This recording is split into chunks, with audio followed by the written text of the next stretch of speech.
Okay. Good morning, everybody. My name is Inga Cotton, and this is Charter Moms Chats on the San Antonio Charter Moms page. And if you're not already a member of the San Antonio Charter Moms discussion group, I encourage you to join as soon as you can, because we've been sharing a lot of resources to help families as they adapt to educating their kids at home. Trying to support parents during kind of a crisis situation. And that's why, since I can't have in-person events, I've been going online at about 9 a.m. every weekday. Today it's just me, and then sometimes we have a guest. So today we have Teressa Lowrance, and so she is an educator. She specializes in special education, but her passion is the quirky geniuses, the also known as 2E or twice exceptional students. So she's in a program at Bridges Academy, learning about the unique traits of twice exceptional students. She's working with Dr. Susan Baum, expert on twice exceptionality, working towards an EDD. And what we specifically wanted to cover today was talking about strength-based education. Yes. And how that supports the quirky geniuses, but also supports all learners. So I'm going to hand it off to Teressa. Just tell me about how you found your passion for working with 2E students. Well, I kind of found it as a parent first, because both my kids are what you would call quirky geniuses. They're both twice exceptional. They both have different diagnoses that have kind of led them on this path. But this whole journey was basically inspired by a parent's perspective, because I was desperate looking for answers because their school environments were of limited capacity to help. And I'll get into that later. But they really were having trouble thriving in their academic setting. So I just started, and I did too growing up. So it kind of made sense. And I didn't find my way until college, but I was desperately seeking for answers for them.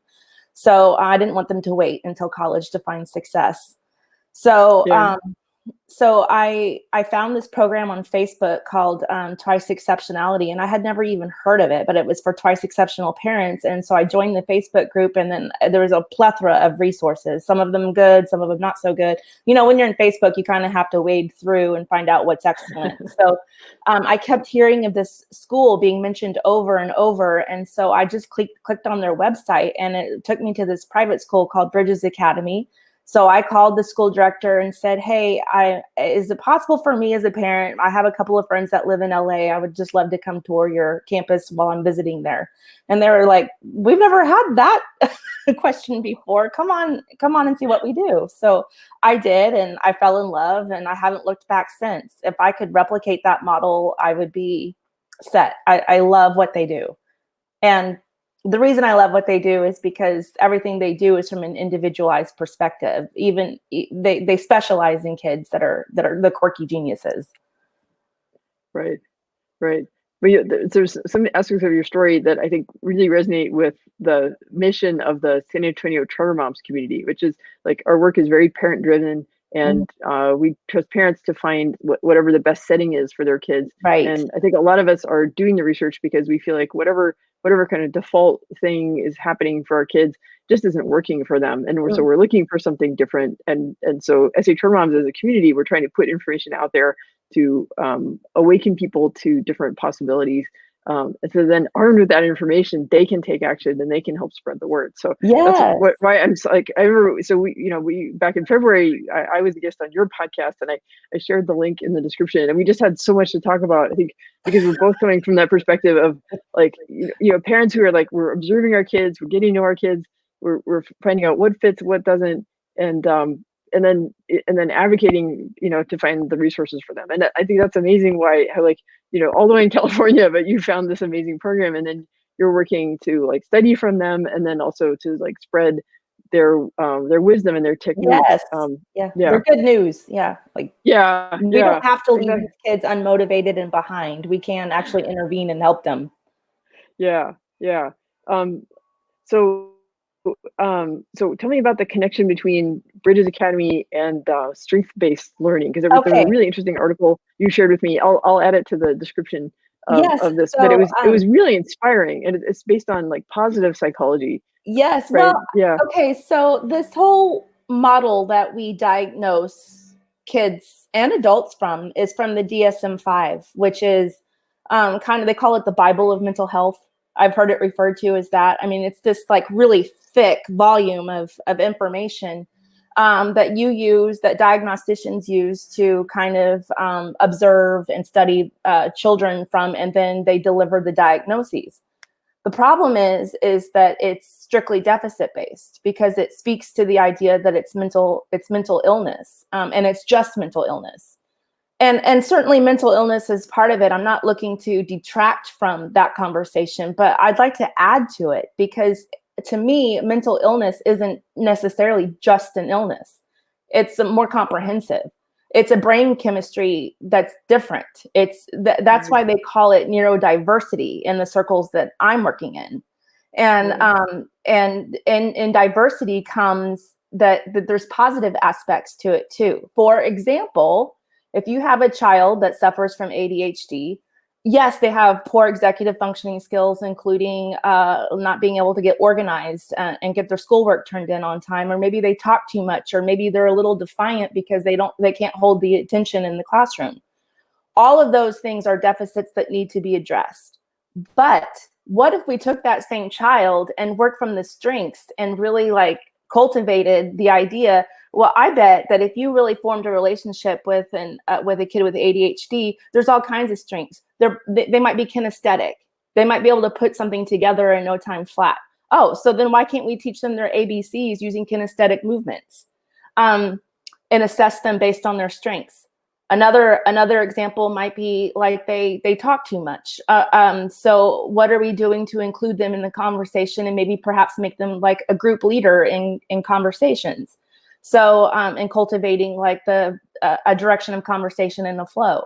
So I feel like that we spend a lot of time trying to address the deficits, because that's what's funded. I want to be very clear about the fact that it's not teachers, it's not even the school systems that we work in. This is a federal model that we're dealing with. And if we're going to upturn the apple cart, we have to go big or go home. So that's kind of what I'm interested in doing, is reframing the whole conversation, going from it just being deficit based to more comprehensive. Like what are the actual strengths? Where could we actually lead from in instructing kids? I kind of, when I'm in my classroom, I spend a lot of time observing kids while I deliver instruction, because I have the luxury of teaching small group. That's one benefit to special education, is that generally you are a small group teacher. And it does lend itself to really studying the children and being able to write instructional plans that focus on the strengths. But it takes a lot of time, and it takes a lot of personnel cost. And so it's good, but it's also very personnel and resource expensive. Right. But the important thing, I think, like if you're a parent of a child who needs the extra support, like, I mean, their future and their life really matters to you, and you want the school to support them in the way that they need, right? That I know it's a challenge, because schools have classrooms and buildings full of kids, but but like each child matters, and each child has potential and has a bright future ahead of them if they get the support that they need. If they get the support they need. Yeah. Neither one of my kids have really matched their potential in the school settings that they're in. And it's not, again, I don't fault the setting. I've tried multiple settings with one of my children, and none of them have worked. I'll tell you, the one thing that has worked is this homeschool environment, where he's not restricted necessarily to a formal schedule, and he can like complete things at his own discretion. And honestly, a lot of the working world has gone that way, especially because he's very IT oriented. He's very computer and very technology oriented. A lot of that industry does work remotely, and they do set their own schedules. And so I feel like maybe we need to start speaking to the future. Maybe this quarantine is I don't want to say, I don't want to discount it and say that it's been a positive, like it's all positive, but there are positives that can be gleaned from it. Like if you can recognize that maybe this is the time where we need to like reevaluate kind of how we do things, and work to slow the apple cart down a little bit, so that we can actually like reform things that are best for kids and best for the future. Because I don't necessarily think that we're working that we're working with our most efficient or our best practices, and that we're limited by so many things that that hamstring the process of improvement. Right, right, right. Like there's testing and incentives and structures and schedules and stuff that, right. And then now that we're sort of freed from those, we can see, ways in which some Yes. students are benefiting, but like, yeah. So when we are able to go back to classrooms, then we want to make it better, not just going back to the way things were before. Right, right. This is a time where we can actually be creative and see what works.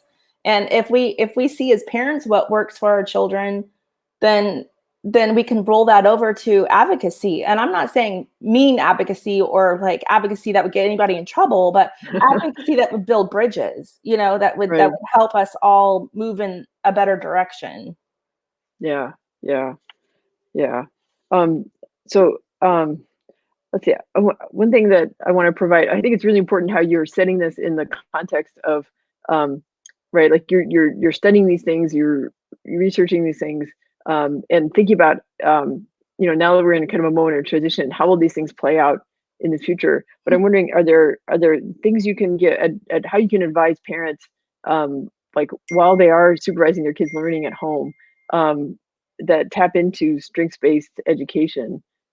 Like how, like as they have their kids at home and they're implementing the distance learning and the remote learning, remote education materials that their schools are sending home, but like, maybe like parents are up close with their kids learning in a way that they weren't before, but maybe they can apply the, like, like how they talk to their kids, or like what things as they notice how their kids are working, like they could identify strengths in their kids that they might not have seen before.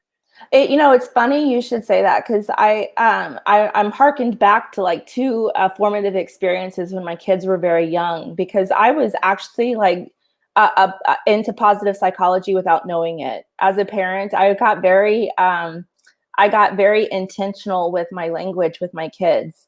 I didn't really ever speak baby talk to them. That was one. I always treated them as if they were like mini adults that they were just gonna like catch on one day.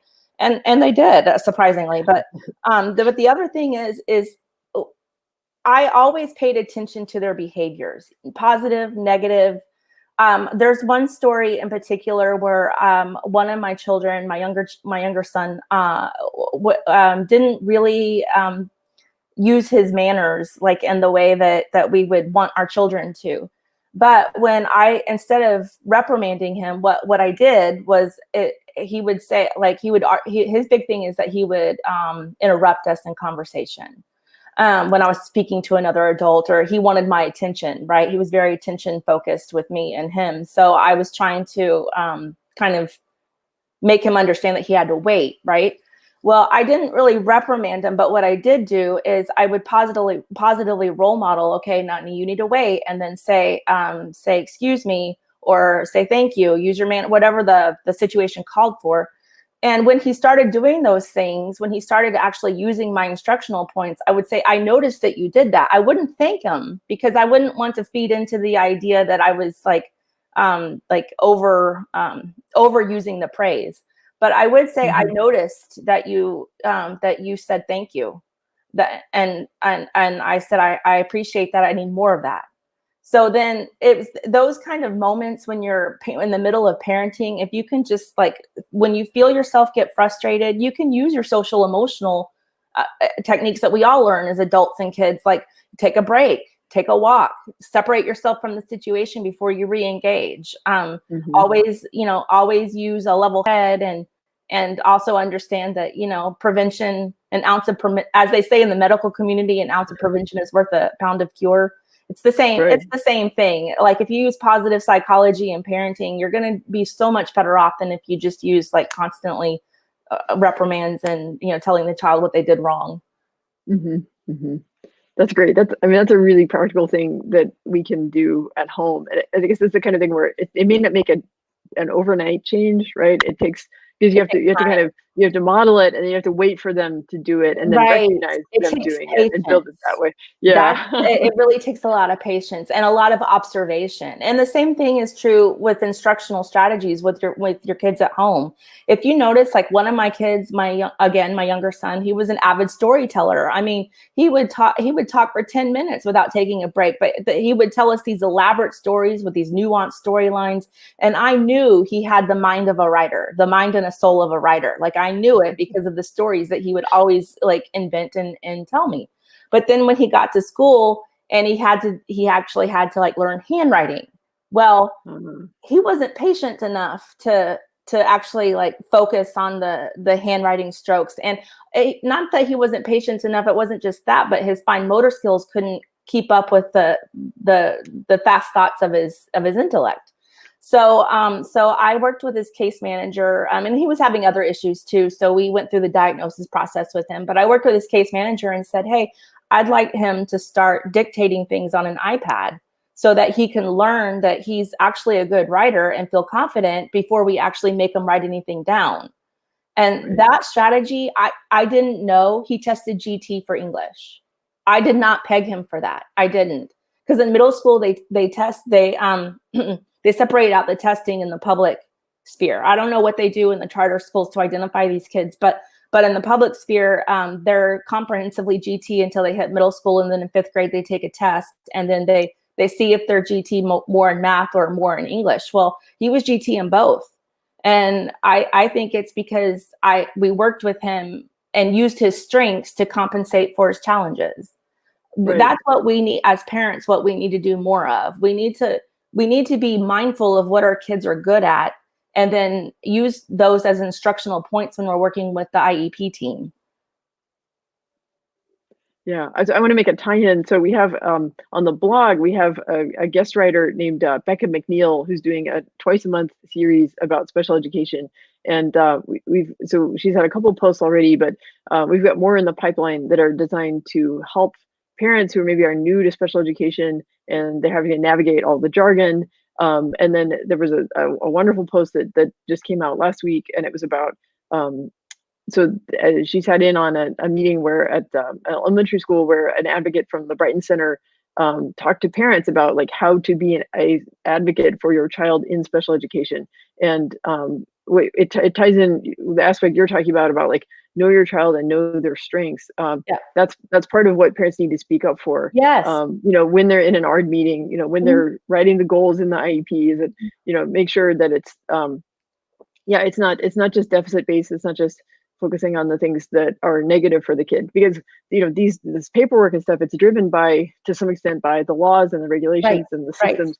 But we can still be teachers, and parents and administrators can be human beings and work together and know our children and know the students, and try to build environments for them where not only are we like remedying the right things like using manners and doing transitions in the classroom, and these like the skills that they need to get, but where they also find their strengths, like you maybe hate handwriting, but you really are a writer. You have the soul of a storyteller. So and I find that with a lot of kids.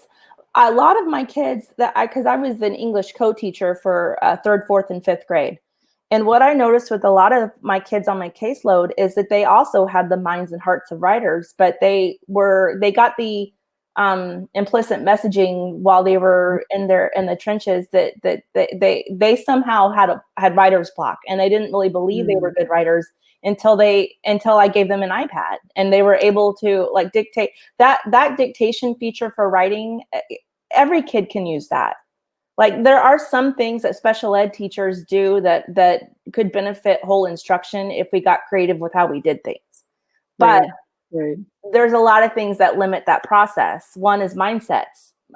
I mean, I don't want to get too much into that because I'm trying to stay extremely positive, but there is a mindset challenge in some environments that kind of maybe needs to be challenged a bit. And challenged in a positive way, we should be in the interest of building, especially if we're interested in positive psychology, we should be building bridges. So it's about building bridges in any educational system that you find yourself in. It's good for charter schools, public schools, homeschool environments. I mean, private schools. So I think no matter what educational setting you're in, there's going to be strengths-based education that can happen. I think one of the key messages you're trying to present is that as a parent or a teacher, if you're interacting with a child who has a label, of a diagnosis, or they're in special education, that to don't focus on that diagnosis and just assume that child has a lot of limitations. Instead, think about their whole potential. Think about all the possibility. Think and be, as you spend time with them, right? Because you've talked about how important it is to spend time with them. Keep your ears open, observe, see, try to see past the obstacles, and find like what things give them joy, what things they get excited about, what things make them want to express themselves. And make sure that there's time and energy put on those things. That I mean, I've seen that difference in kids, like where they're able to spend time on things that they feel like they're good at. It makes them much more excited about school, much more like eager to go to school, or and to go to a particular subject is where they feel like, and it changes how they think about themselves and how they look at their future.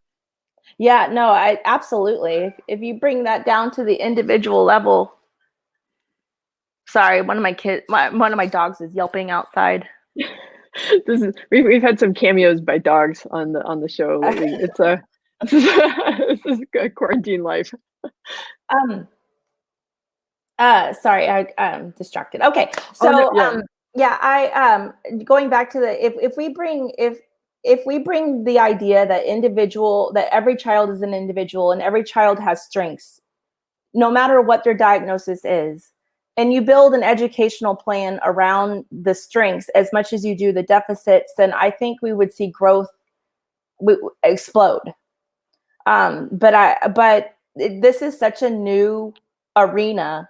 Like, that's what's interesting, is that this is like I feel like strengths-based education is something that a lot of teachers have been doing for a long time. They just haven't really properly labeled it as that. If you think of all the great teachers that you had growing up, you're going to think of some people that really brought out your strengths and your excitement for learning, right? Mm-hmm. But what seems to be happening is this area of twice exceptionality. What I'm interested in is how many kids are GT in the special ed system.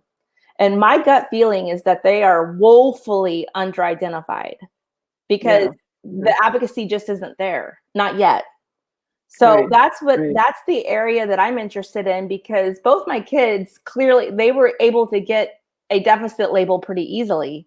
But I'm going to speak to, a challenge that I had as a parent, is that one of my kids, my older son, came home and told me that he was GT. I was so busy spending time on his challenge as a parent, from a parent perspective, that he had ADHD, that I didn't even pay attention to the fact that perhaps maybe he was GT. I knew my younger son was, because he had more of the explicit traits of GT. But my older son, who's more quiet in academic settings and unsure of himself, just came home and said, "Mom, I'm GT. I'm every bit as smart as Sean is." And I said, "Well, okay." I said, and I even set him up for failure. I said, "It's okay if you don't pass the test." Because I was thinking in my head, and he called me out on it. He said, "Mom," he said, I'm not gonna fail it." Like, and I was like, "Oh, okay, I don't know where this is gonna go, but okay." I said, "We'll see how you do." And so I left it open-ended, and I'll be darned if he didn't bring back a passing score and like 98 percentile in one of the subjects. And I was like, okay, I guess he's GT. And I didn't, and then I felt horrible. It's something I still beat myself up for. Like, he had to self-identify, because I was very quick to run my younger son through the GT. I need my son tested for GT. I was very quick to run my younger son through that process, because I knew he was. But my older son, I never mentioned it. I didn't ever show interest in it with him. And looking back, I feel really bad. But do you think the screening process should work differently for like maybe have like just more widespread testing for GT, so that they catch the students who are in categories where they're getting missed? Yes, absolutely I do. But here's the other thing is that GT also is like a paper pencil test. Like it is in our Mm, district. And other districts, they have a portfolio where they have to like meet certain check marks. So every district runs their GT program differently. And so mhm. there's not a lot of cohesion between programs. So Right, that's right, one interesting challenge that I think the area GT has. And I also think that GT becomes an academic program the later right.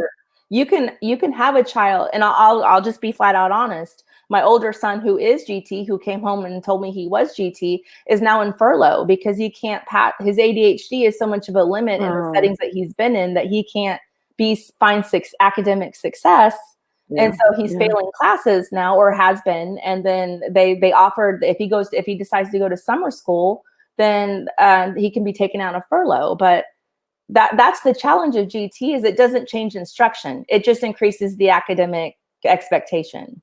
Does that make right, sense?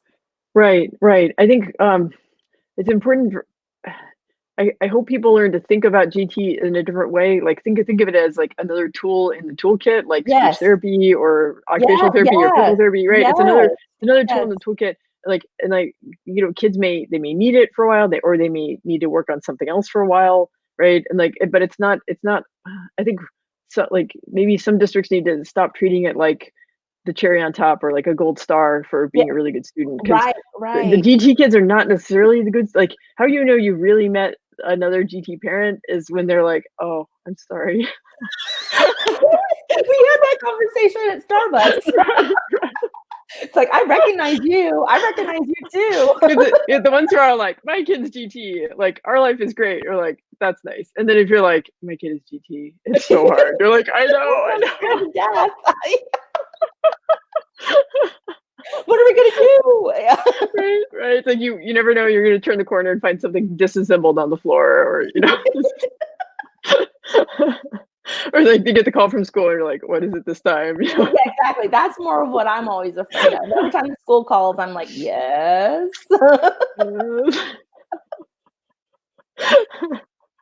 Oh, that's keeping it real. Like I mean, there's so much to do as far as making systems work better, and then there's so many things we can do with our kids at home, right? Like, since we're trying to tailor things to their interests. I guess is there like kind of like one thing you want parents to take away? Like, try this one thing like with your kids today. Like, you Um, know, like listen, ask them a question, yeah, observe. Like, it's about listening, which we talked a lot about in the original podcast. If you yeah, listen to your yeah, child and watch your child interact with their environment, you're going to see very quickly what their strengths and weaknesses are. But we as parents are programmed to focus on the weaknesses. It's not yeah, just the yeah, schools, the parents do it too. yeah, Like, and yeah, so if we start with the strengths, if we change our own mindset and we start with, oh, my kid is really excelling there, then it makes it easier to compensate for their challenges. If you understand their strengths, you're more likely to use it. yeah, yeah. And think of it more broadly and not just like, how do they do in school, but like how are you setting them up for a life where they do work that they're passionate about and they can give back to their community and they Yes, can feel yeah, good about themselves. Yeah, yeah. absolutely. Okay. Okay. Great. Okay. Well, I'm so excited we had this conversation, and as always, like the time just flies by whenever we talk. So I just looked at the time. It's like it's only 9:30. I know, I know. So we'll have to do this again. Maybe I can be on your podcast again, and then maybe when my office opens up, we can go back to the podcast studio and do another recording and then we'll see how things unfold. I think there are opportunities that come out of all of this change and disruption, and maybe Absolutely. new systems can come up. Yeah. Yeah. It's kind of an exciting time if you know where to look. Use the Yeah. strengths.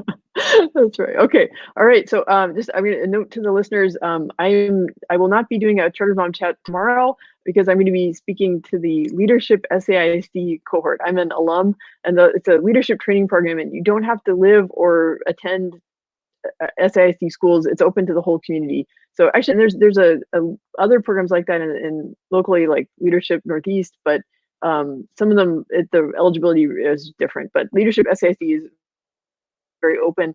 They usually take applications in the summer. So that's a little plug this summer. Look out for SAIC applications. I'm going to be speaking tomorrow in a Zoom call with the current cohort about volunteer opportunities if you're a parent or a caregiver who cares deeply about education. So unfortunately, it's only for members of the cohort, but I'll take some of my knowledge from that and share that. And then next week on Charter Moms Chats, the theme is going to be, so this week we've been talking about sort of what will fall look like, what will summer look like, what businesses are reopening, and there's a lot of unknowns. But I wanted to get people thinking about that. But next week it's going to be more positive, focusing on what are experiences and activities that we can do with our kids even under the current limitations. So I'll be posting on what some of those topics are going to be. So. And we have a guest next week, Becca McNeil, who's the guest blogger who's been writing about special education. She's going to be our guest on Tuesday next week. So those are just some sort of show notes about Charter Moms Chats. And then I'll sign off. Teresa, you want the last word? Oh, just that I really enjoyed being on your podcast, and it seems like we're kind of in pioneering territory, and I just want to keep the wagon rolling towards the west, Yeah. That's a good note to end on. Okay, keep the wagon rolling. All right, take care, folks. Okay, bye.